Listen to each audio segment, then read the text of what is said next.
today, and we're also very glad to have the Walker family here with us today as we remember Betty. Now, there's a lot of people I've known over my years of ministry, but I don't think I've ever met a woman with more integrity and more grace than Betty Walker. She was just a one of a kind, and you're going to hear a lot about her today, I think, and I hope you will enjoy this time that the family has to remember her. Let us pray.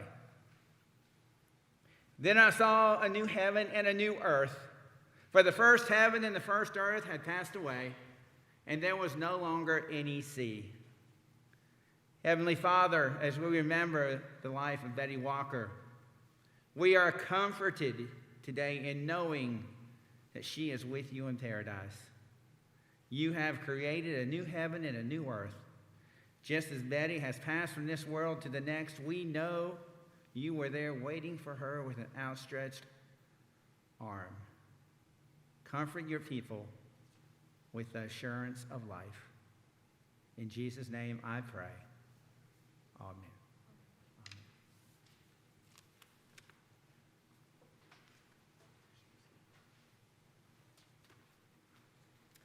My name is Elizabeth Cody Walker Ziegler. I'm named for my grandmother. If you'll join me in reciting Psalm 23 on the back of your program.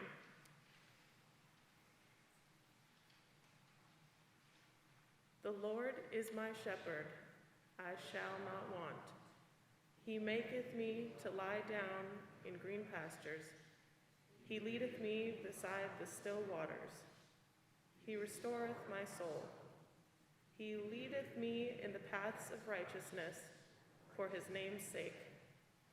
Yea, though I walk through the valley of the shadow of death, I will fear no evil, for thou art with me. Thy rod and thy staff, they comfort me. Thou preparest a table before me in the presence of mine enemies.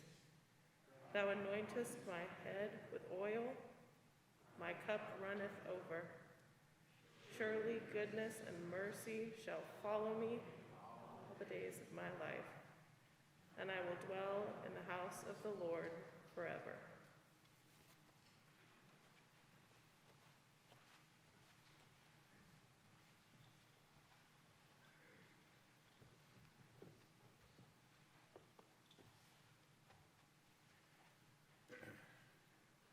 Thank you for that, Elizabeth.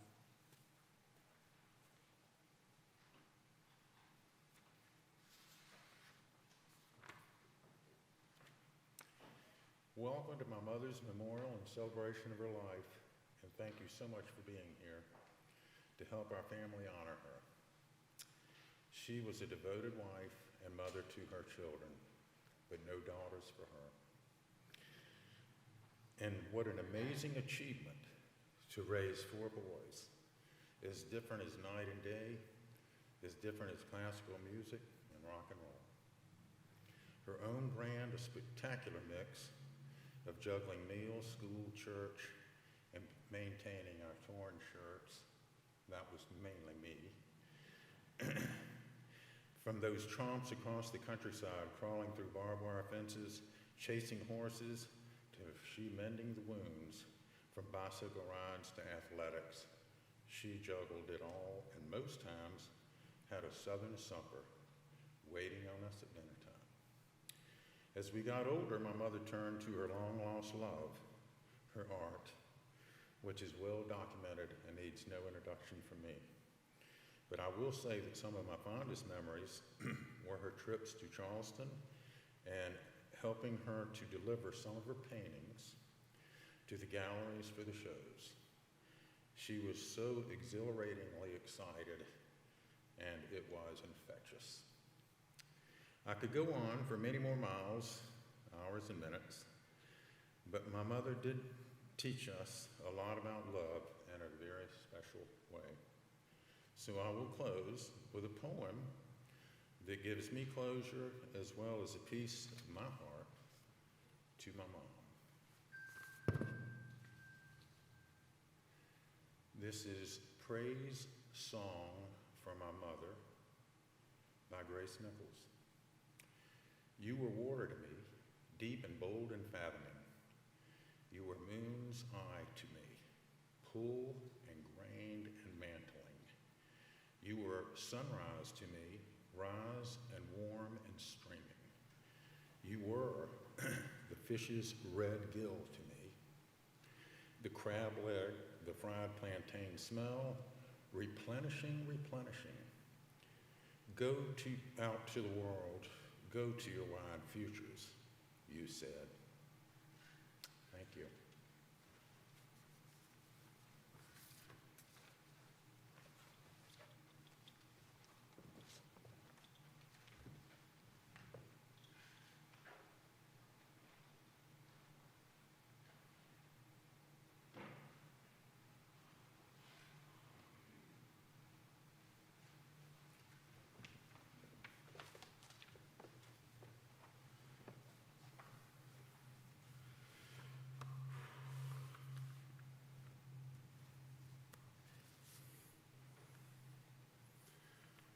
They say your mother's voice never leaves her head. Even a year after Mom left us, I can hear her as clear as a bell. You couldn't even shave for my memorial? Mom hated facial hair, especially on her sons. Her opinion on the subject was clear. If you weren't Clark Gable, forget it and shave. I always suspected the real reason Mom hated us growing mustaches or beards, Jimmy once even came home with a Fu Manchu, was because it meant we weren't her little boys.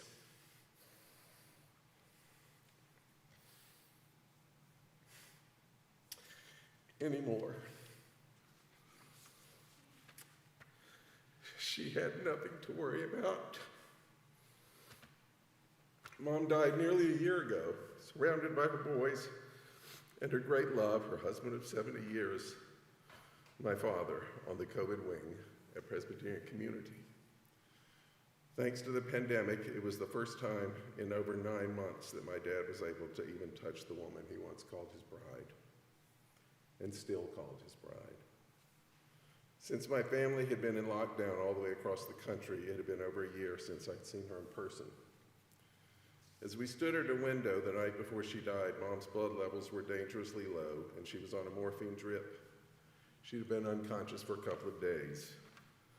But when Dad called to her through the glass, "Betty, Bill's here, look." She opened her eyes and looked right at me. She didn't smile, she was beyond smiling. But she made sure we had that connection. The next night, since Mom's body was no longer infectious, according to her doctors, my dad and brothers and I were allowed to mask up and gown up and hold her hand as she began to transition out of this life. She opened her eyes one last time, and I recognized the look in her eyes. I need my lipstick. So I obliged her with one final coat of Maybelline, and within 5 seconds, she stopped breathing and was gone. That was Betty leaving on her own terms. Since COVID was at one of its highest spikes, we held off on having a service like this. About the only thing I could imagine bringing Mom back from the dead was the idea of putting a stop to a Zoom funeral. But here we are, a year later, in the middle of another surge. I thank you all for taking precautions to protect each other and us, whether that's wearing a mask or watching this from your homes, so we can all gather one last time to honor Mom. At the end of her life, Alzheimer's had stolen most of Mom's memories. That was especially tragic for a woman who had always had the sharpest, most nimble mind I knew. But for the last few years of her life, Alzheimer's pillaged her mind, her memory, her sense of time and place. But even to the end, she managed a sense of humor about it. On one of my last visits with her, as we were returning from the dining hall to her room, she said, "Did you know my mother's coming tomorrow and we're going shopping in Colombia?" I said as gently as possible, "Mom, your mother died over 30 years ago." She just looked at me and said, "Well, I guess that would explain why I haven't seen her lately." She was funny to the end. Most of you knew her as the beautiful, elegant, accomplished lady she later became. But Betty Walker had a whole other life before that. I'd like to take you back in time to my favorite snapshot of Mom. This is so full, I'm sorry, of her early spirit and energy and joy. This was a girl who was going places. For her 12th birthday, my mother got the only thing she asked for, a brand new typewriter. She mastered it lickety-split, later becoming a reporter for her school paper at Columbia High, before being promoted to editor-in-chief. Her first taste of calling the shots in her own life and others. She loved it. She studied journalism in college, and after graduating was hired as one of the first women journalists at the state paper. Her first beat was the arts and culture scene in our state's capital, which involved covering concerts, art openings, and fancy parties. Years later, when I switched my own college major from architecture to journalism, I thought she'd be happy. Wrong. Are you out of your mind? You'll never make a living in journalism. Pressing on, I asked her to tell me about her career at the state, thinking this might help. Mom sighed and told me about a night she'd been assigned to cover a famous symphony conductor from New York who was conducting a program of classical music in Columbia. The only problem was, at the last minute, Mom was invited out on a date the same night. Mom being Mom, she wasn't about to miss out, so she made a plan. She attended the concert, took copious notes, left in intermission to meet her date, then returned home, pulled out the typewriter she got when she was 12, and wrote a glowing review of the first act, and using the program listing of musical selections as her guide, wrote an even more glowingly of the second act, the one she had ditched. The next morning, when Mom was called into her editor's office, she was certain it was for compliments on her coverage. Didn't happen. Several people who'd attended the concert had called the paper to find out why the state had reviewed pieces that had never been played. It turns out that at the last minute, the conductor had substituted a brand new second act repertoire. Betty was busted. She almost lost her job that day. In telling me this story, you might imagine, as I did at the time, that Mom was schooling me with a first cautionary tale about journalistic ethics. You'd be wrong. The story was her way of teaching me about A, the importance of work-life balance, and B, how to conjure out of thin air a brilliant second act. Mom conjured a truly astounding second act for her own life. After nearly 30 years as a doctor's wife and the mother of 4 boys, she constructed a new life for herself as we began to head off to college. As my brother says, you all know her art. It started when Clinton decided to have an arts festival, the first arts festival in town. And since everybody was afraid it would be a failure, they asked anybody who had ever drawn a stick figure to please enter it. Mom had taken a watercolor class in college, and she dug out the only painting she had left and entered it, and was astounded when she won first place. But even more astounded when her friends and people she trusted and respected said, "Betty, where have you been hiding this? We had no idea you could paint." And she said, "Oh, that's just something I did in college." And they said, no, you've got to start doing this. So Mom sort of joined forces with Jeannie Wilder, who was also a watercolor artist. And together they began taking classes and studying really hard and working to become better and better. And over the next, this was a woman starting a career in her late 40s. And over the next 30 years, she became one of the most respected watercolor artists in the Southeast. And she blew us all away. But the thing I loved the most about it was that little girl in the picture finally realizing her full potential and her full joy and her full beauty and creativity. And the things that I love the most in her paintings always, and even when I look at them now, is there's a delicacy and a detail, and I feel like through her paintings I can see my mother's world through her eyes. And those of you who own her paintings can look at that every day. Our house is filled with them in California. We pass them multiple times a day. And I feel like she's always with us. And she will always be with us. Thank you. Oh, we'd like, if any other members of our family, her grandchildren, or sons, daughters-in-law would like to speak, please come up and share at this time. Thank you. And I forgot my mask, so I can cover my facial wear again. I'll get yours too.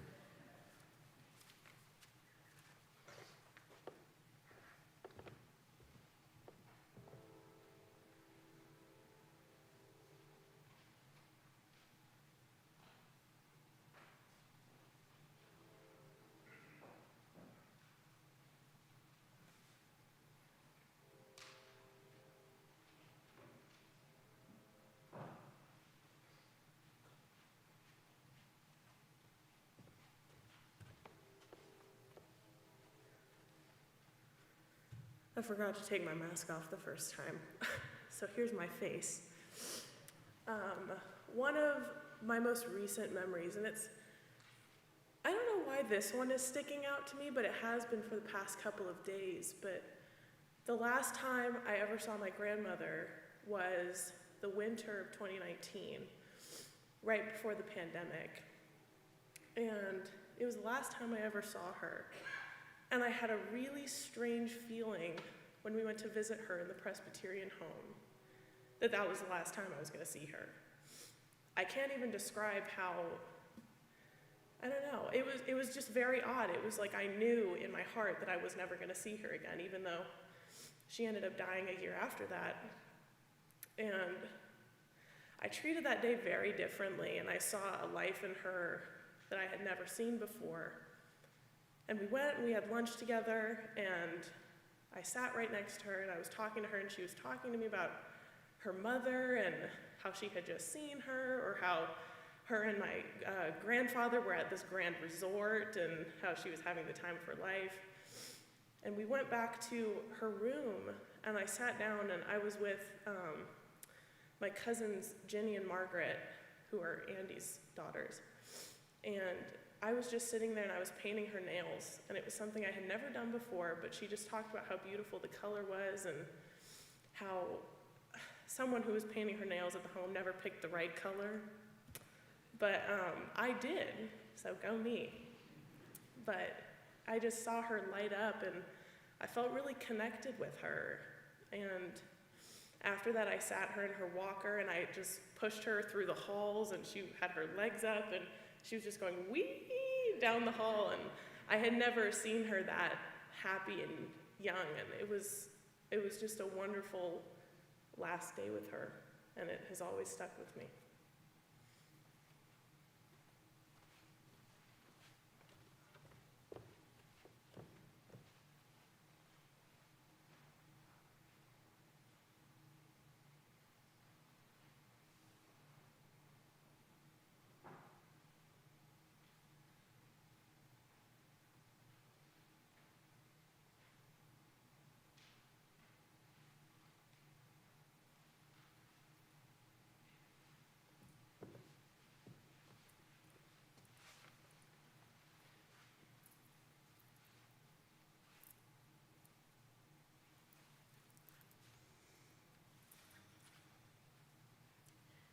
Emerson once said, "Men are what their mothers make them." Well done, Betty Walker.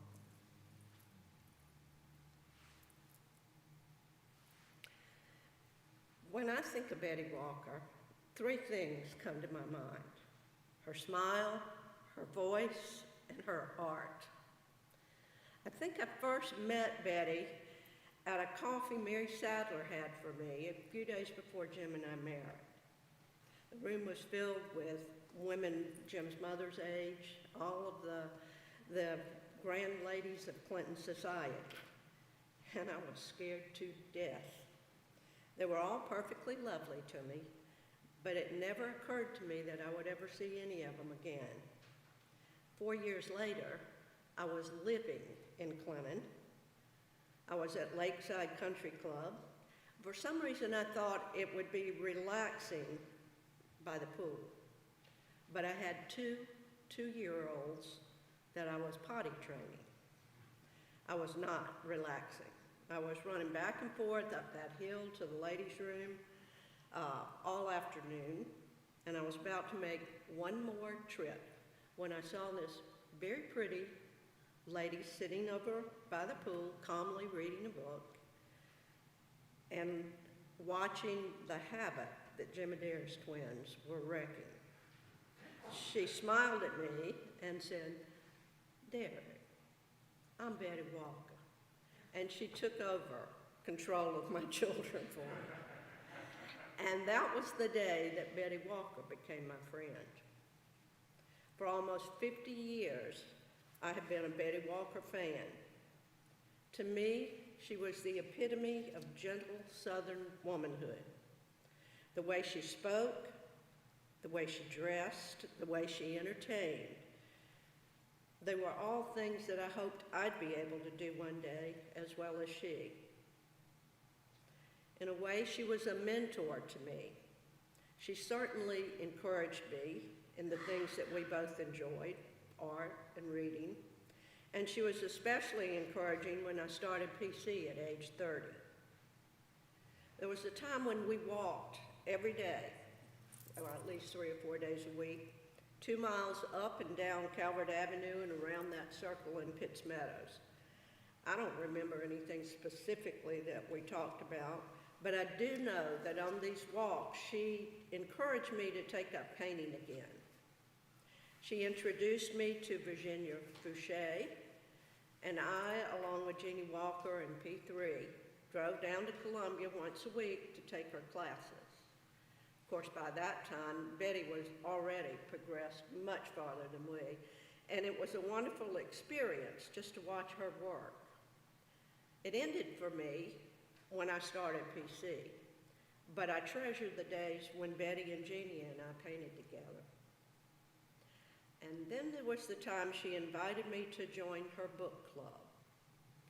I'm afraid she may have regretted extending that invitation. In January of 1956, 16 ladies in Clinton decided to form a book club, the Melogram Book Club. And Betty was the first president of that book club. Well, as a new member, the first book I chose for the club to read was Echo Park by Michael Connelly. None of the ladies in the Melogram Book Club had heard of Michael Connelly, and so the book was accepted. And it didn't take long for Betty Walker to realize that the homonymous Bosch in that book was not even vaguely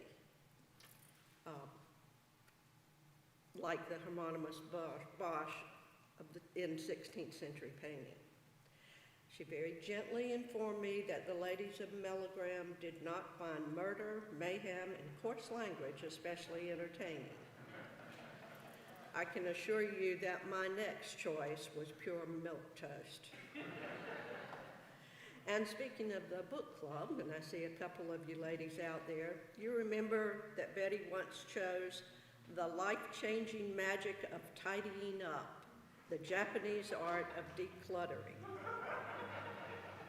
That was met with a complete lack of enthusiasm, and in fact, one of the more outspoken club members said, "Betty Walker, when have you ever taken everything out of a room and just put essentials back in?" And Betty replied, "Well, I thought it was worth thinking about." When I see Betty in my mind's eye, I see her smiling. That smile, that little sardonic, little mischievous, that one tooth that kept it from being perfect but made it pure Betty Walker. And that voice.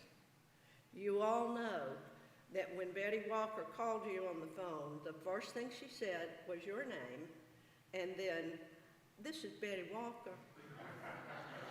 Or as one of her next door neighbors said, "This is Betty Walker, your neighbor."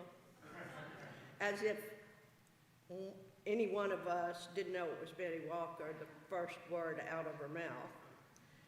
But I still hear her voice when I think of her now.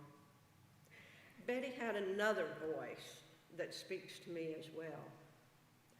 A writer uses voice, rhetorical mix of vocabulary, syntax, tone, and point of view to make his work unique, to make it flow. Well, a painter uses voice as well, but he uses a different vocabulary. A painter creates using a point of view which reflects life experiences and values that matter to the individual viewer. What a viewer sees in a painting and how he reacts to what he sees is entirely personal. If he sees something he can relate to, the voice is active. If not, his response is passive. He may respect the craftsmanship, but it doesn't speak to him. If I can share an example. Recently, when we were talking about Betty, and I was worried about how I could find words to convey how much she meant to me, Jim mentioned to me how important this painting was to him. Early in Betty's career, Jim's mother asked her to paint a picture of their home as a Christmas gift for his father. Many years later, when Jim and his brother divided the belongings of their family's home, there were only two things in that whole house that they both wanted. One of them was a piece, an antebellum piece from the old Adair home in Reno, and the other one was this painting by Betty Walker. Well, I don't remember whether it was a coin toss or a long straw, but Jim won the painting. Duck was so disappointed that Mimi had Betty paint a picture for Duck.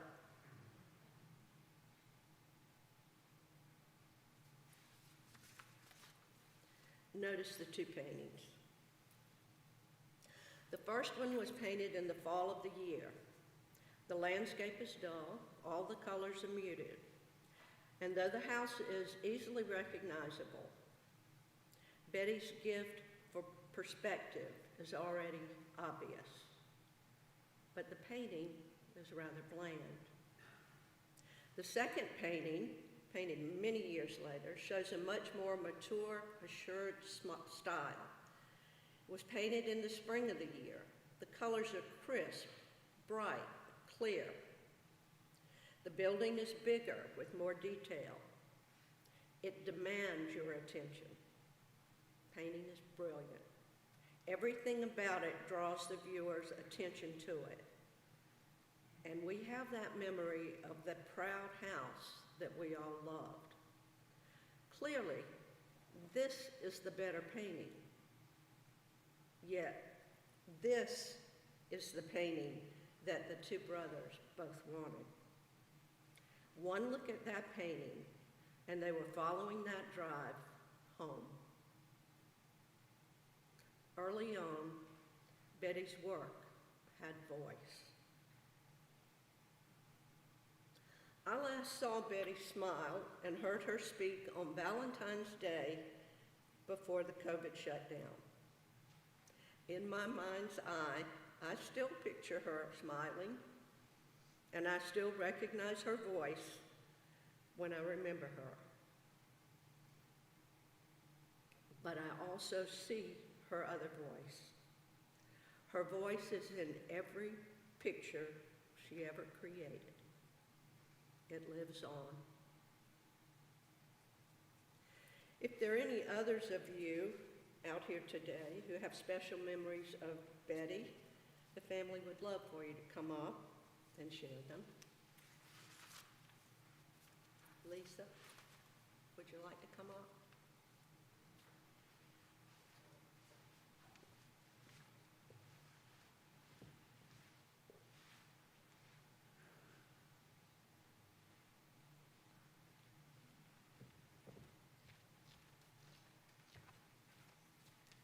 I was told I wouldn't have to come up to the podium. You can speak from your seat, Bill said. Last year, my mom and dad and I were reminiscing about Betty, and my mom told the story that I shared with Bill and Dr. Walker, and Bill wanted me to share that today. I need to preface it by reminding everybody that Andy was the youngest, the fourth of 4 boys. He and my brother were the same age, and they used to play together a lot. And my mom thinks that they were probably about 5 when, at this particular time, that Betty called and asked if Gary could come over for a play date. And my mom said, sure. So when Gary came home, she says, well, what did you and Andy do? And he says, real enthusiastically, well, they played in the car, and it rolled down the driveway, and then they were in the house lighting matches behind the living room curtains. And my mom says, I think next time we'll have Andy come to our house and play. But we love Betty.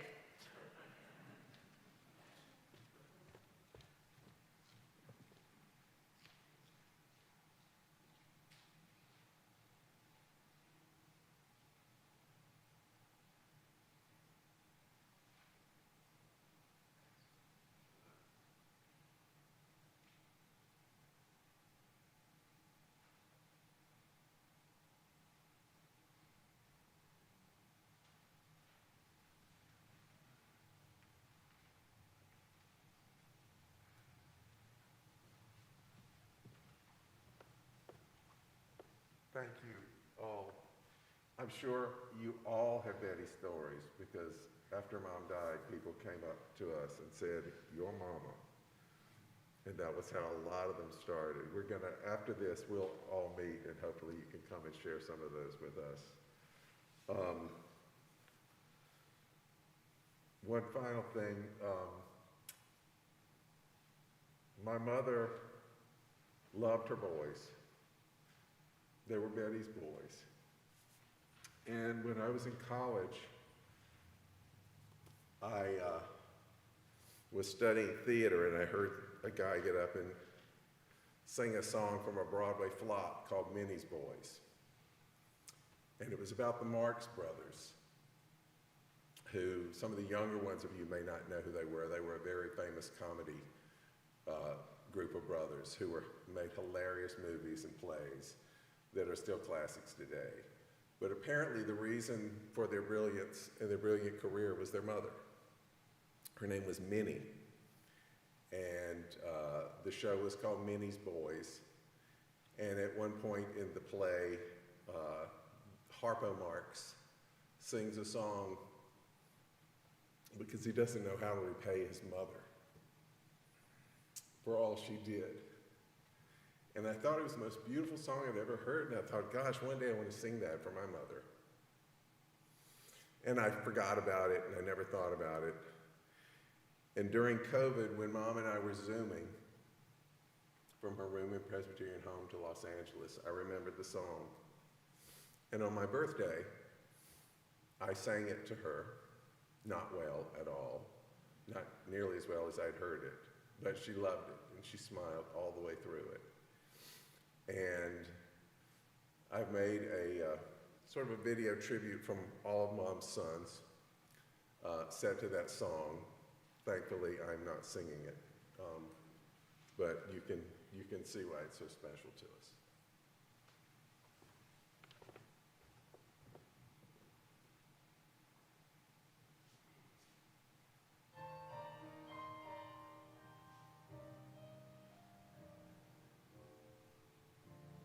What do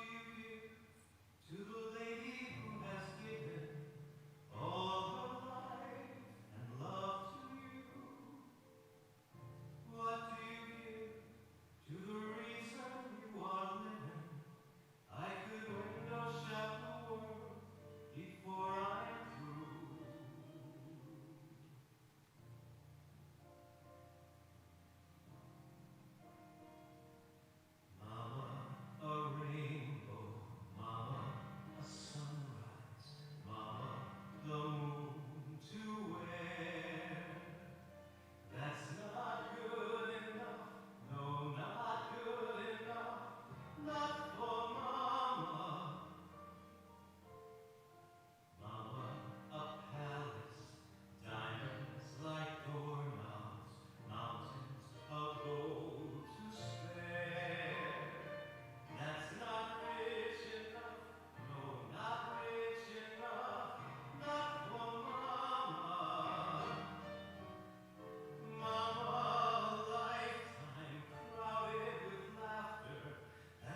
Our Father, who art in heaven, hallowed be thy name. Thy kingdom come, thy will be done on earth as it is in heaven. Give us this day our daily bread, and forgive us our trespasses, as we forgive those who trespass against us. And lead us not into temptation, but deliver us from evil. For thine is the kingdom, and the power, and the glory, forever.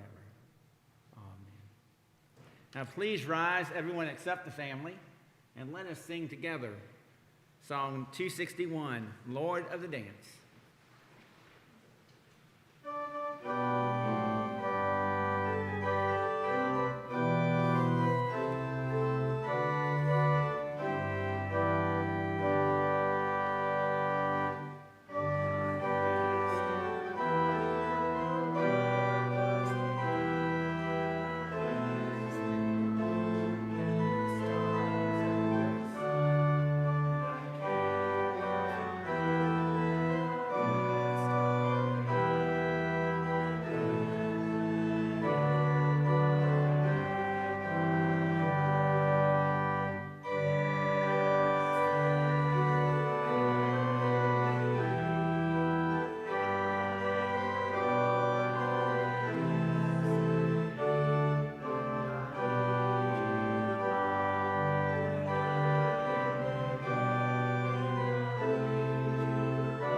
may be seated.